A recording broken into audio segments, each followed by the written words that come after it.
Hey everybody, Charlie902 here, and I'm standing here in the default spacesuit because, well, I got up on the wrong side of the bed this morning and I died and was transported back to Everest Harbor. So anyway, I threw on my spacesuit as soon as I could, grabbed a prospector, I flew over here, and here we are finally at Tobin Expo Center for Day 8, Drake Day. Let's check it out. Stay tuned.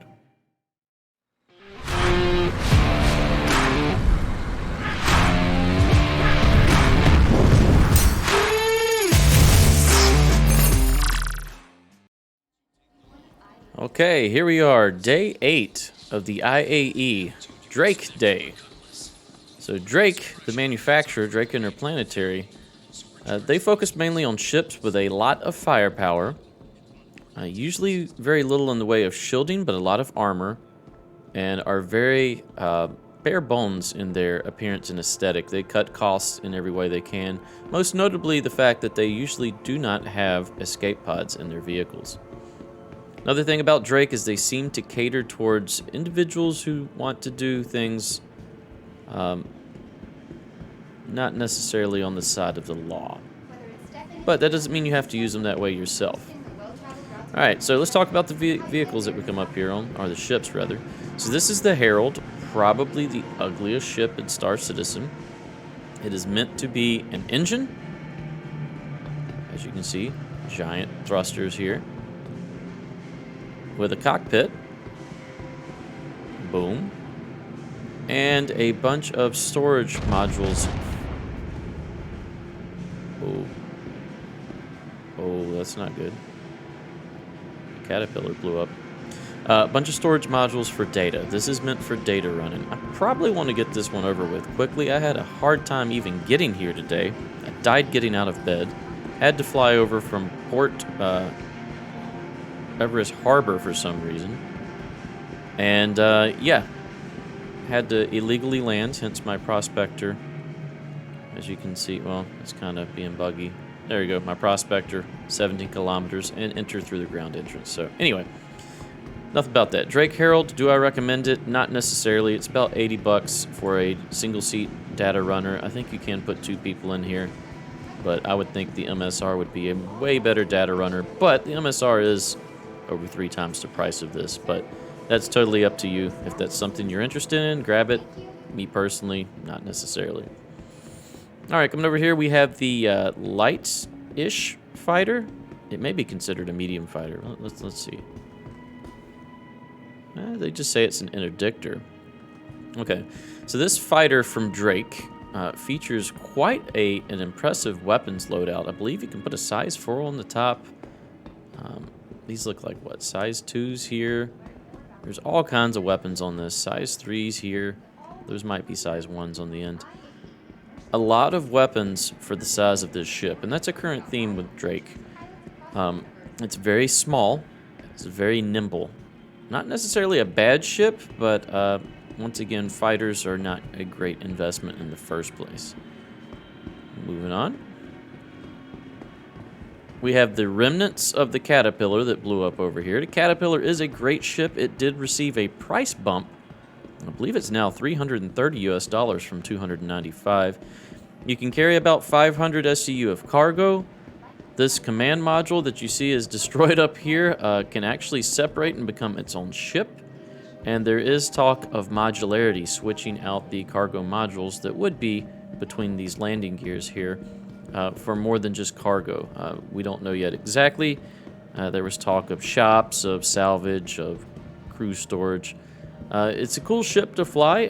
It takes some getting used to. As you can see, the cockpit that's disappearing there is asymmetrically mounted along a long rectangle of the ship itself. It does have side-opening cargo doors and tractor beams on either side, too, so that you can easily load cargo that you just happen to find floating in space.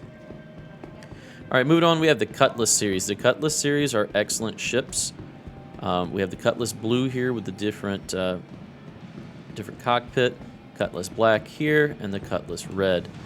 So the Cutlass Black is my recommended starter ship if you want to spend about $100 on the development of the game. This will let you do a little bit of everything. Combat, cargo running, Ground missions, you can even fit vehicles in the back.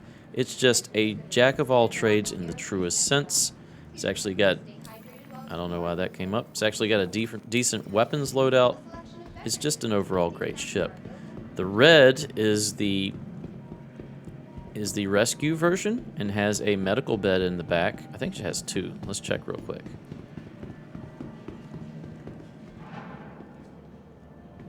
Yeah, two medical beds in the back rather than the cargo.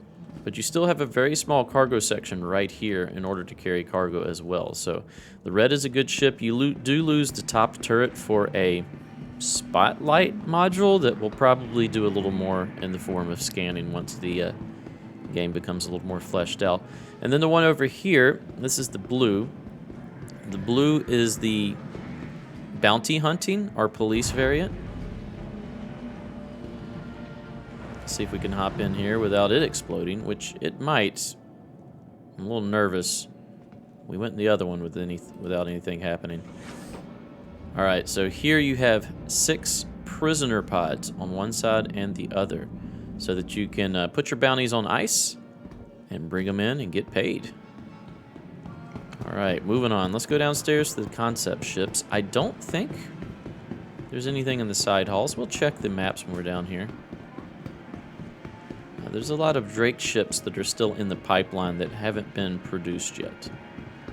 Some that I'm actually very interested in. Drake is not my favorite manufacturer, but they do have a few good ships that I am interested in. Alright, so no ground vehicles for Drake.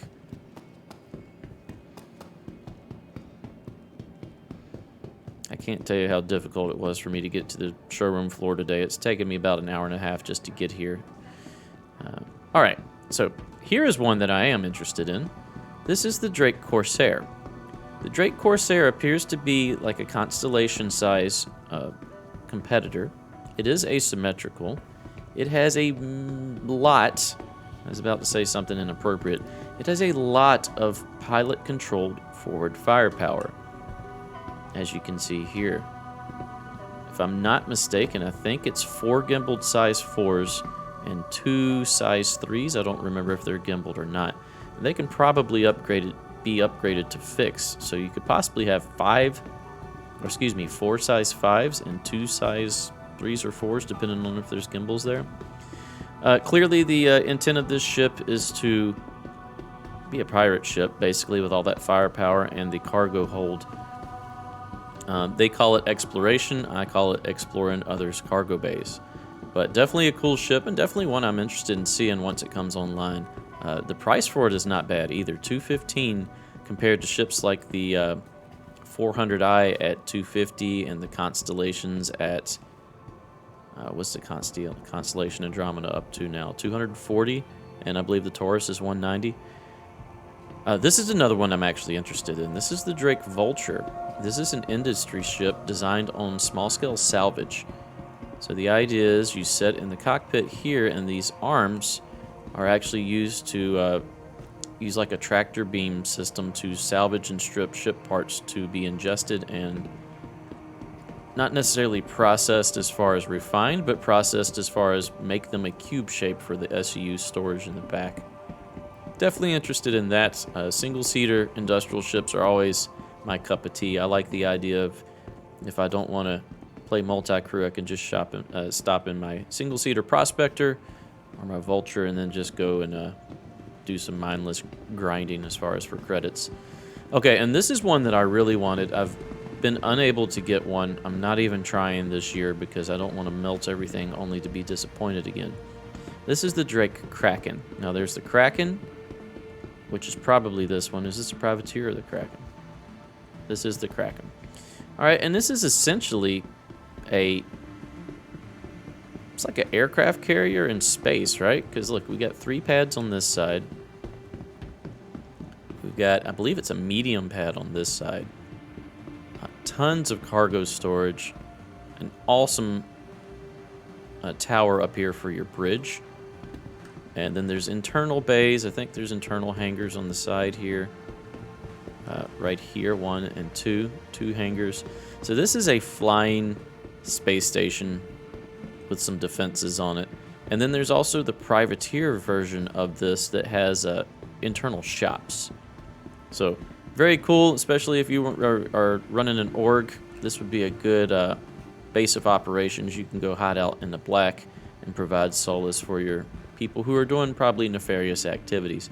Also, if you're on the up and up, this could be used for industry as well. You could run a mining operation out of this or a few other things. So definitely interested in that ship. It is very expensive though, so I believe it's $2,000 for the privateer and just slightly below that for the Kraken itself. Oh, let's check the map. There's one over here. But yeah, I believe that's it for Drake Day.